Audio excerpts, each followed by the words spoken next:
მტერები არიან, წამოცდენები აქვთ, ქვეცნობიერი ალაპარაკები და ეგეთები დაივიწყეთ. ეს ქართველი რუსები ყველაფერს კარგად გაწერილი რუსული პროპაგანდისტური სტრატეგიით აკეთებენ. კობახიძე თითქოს შემთხვევით ჩააგდებს ხოლმე მარცვალს, რომ ევროპა გებელსია მაგალითად. მისი მსახურები კი ამ მარცვალს აღიევენ, წყალს უსხამენ, ნიადაგს უპატიებენ. სპეციალურად მოუძებდნენ. ეს ჯეელი ვინ იყო? ქართულის პროჭორვილურ დიალექტზე პარლამენტის კომიტეტის თავმჯდომარე ჰქვია. მოკლედ, დიდი კაცია ბატონი ბორისის კარზე.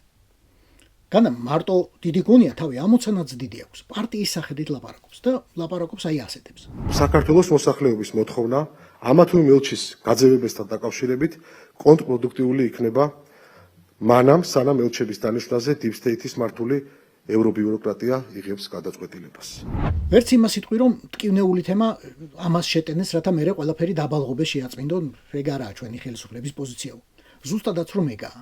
და ამას კაიხანი არ მალავენ. უბრალოდ, აქამდე არ უხსენებიათ საერთო სახალხო მოთხოვნა ელჩების გაძევების შესახებ.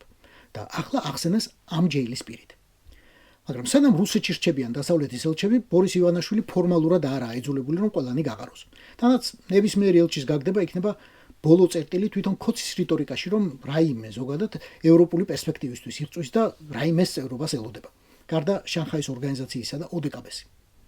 ჩებით ცალმხრივად მეგობრობის, პარტნიორობის რეჟიმში ქოცი სხვას არც უნდა ელოდეს. იმედიც კი თავის გადაქმნებით აღიარებს, რომ საგარეო საქმეთა სამინისტრო წოდებულ კანტორაში დაბარების მიუხედავად გერმანიის ელჩი საქართველოში ვიღაც წარმომადგენელს გზავნის და თვითონ არ მიდის. დანარჩენებმა კი 20 წუთი უსმენეს ბოჭორიშვილის მოადგილეს და წამოვიდნენ. მე აქ დამპატიჟეს ჩემს კოლეგა ელჩებთან ერთად. საგარეო საქმეთა მინისტრის მოადგილემ წარმოადგინა ხელისუფლების შეფასება არჩევნებსა და არჩევნების შემდგომ მოვლენებთან დაკავშირებით.